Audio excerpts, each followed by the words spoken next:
Hello hi, चला तर आज आपल्याला बनवायची आहे धपाट्याची भाजणी. खूप साधी सिंपल रेसिपी आहे.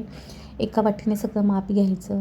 इथे मी 2 वाट्या ज्वारी घेतलेली आहे, म्हणजे वजनी प्रमाणात हे अर्धा किलो ज्वारी आहे.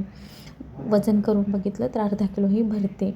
आणि वाटीने घेतलं तर 2 वाट्या, एका वाटीने घ्यायचं आपल्याला. त्याच वाटीने मी ना 1 वाटी बाजरी घेतलेली आहे. तुम्हाला जास्त बनवायचं असेल तर वस्तूंचं प्रमाण कमी जास्त करू शकता तुम्ही. त्याच वाटीने मी 1 वाटी गहू घेतलेले आहेत. गहू खूप घ्यायचे नाही, मग खूप जे थालीपीठ आहेत ना ते चिकट होतात. त्याच वाटीने 1 वाटी हरभऱ्याची डाळ घेतलेली आहे.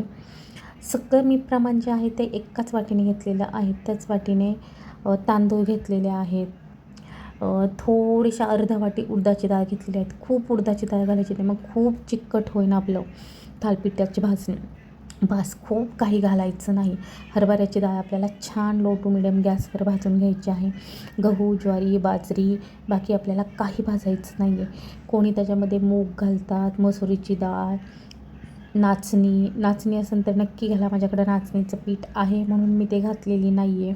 नाचणीने पण खूप छान टेस्ट येते.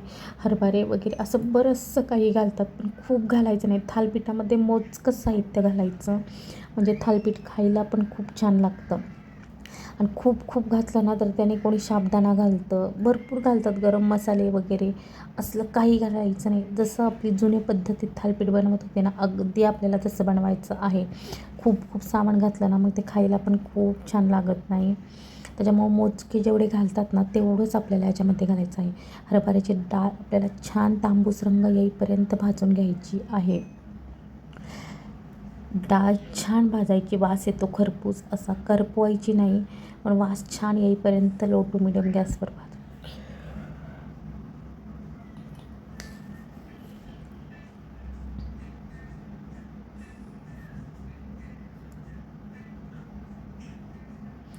डाळ छान भाजून झाली ना त्याचमध्ये आपल्याला पॅनमध्ये ना उडदाची डाळ घालून घ्यायची.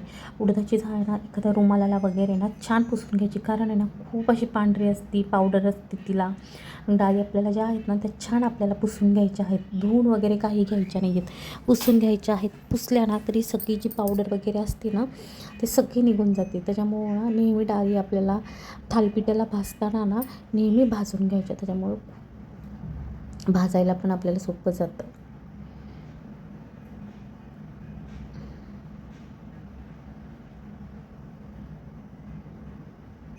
उडदाची डाळ जी आहे ना ती लगेचच भाजली जाते.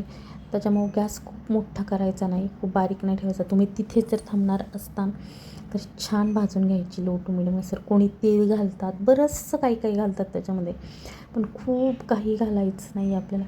मुगाची पण डाळ घालतात, पण असलं काही नाही घालायचं आपल्याला.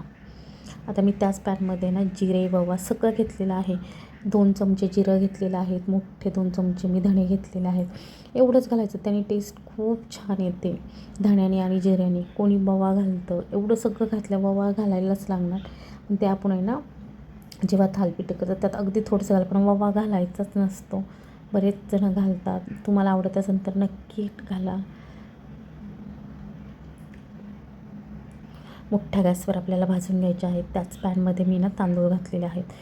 ते पण छान असे खरपूस रंग येईपर्यंत भाजायचे, करपवायचे बिलकुल नाही. त्याच्यामुळे कंटिन्यू तांदूळ पण आपल्याला हलवत राहायचे आहेत, म्हणजे छान रंग पण येतो.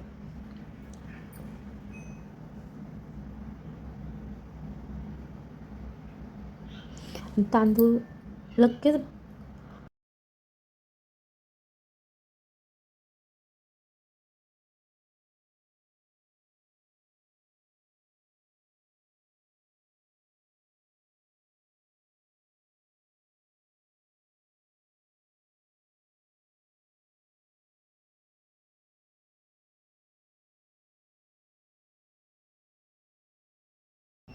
तांदूळ जे आहेत ना ते लगेच भाजले जातात. धुवून वगैरे काही घ्यायचं नाही आहे आपल्याला. तांदूळ पण येते, ज्वारी वगैरे काही भाजून घ्यायचं नाही. बघू शकता सगळं मी जेवढे भाजायचे पदार्थ होते तेवढे भाजलेले आहेत. बाकीचं मी गहू, ज्वारी, बाजरी असलं काही भाजलेलं नाही, आणि भाजायची गरजही नाही आहे आपल्याला. गिरणीमधनं आपल्याला छान हे थंड करायचं फॅनखाली, आणि मग आपल्याला गिरणीमधनं आहे ना हे दळून आणायचं आहे. तर आता आपण पाहू दळून आणल्याच्या नंतर थालीपीठ बनवायची.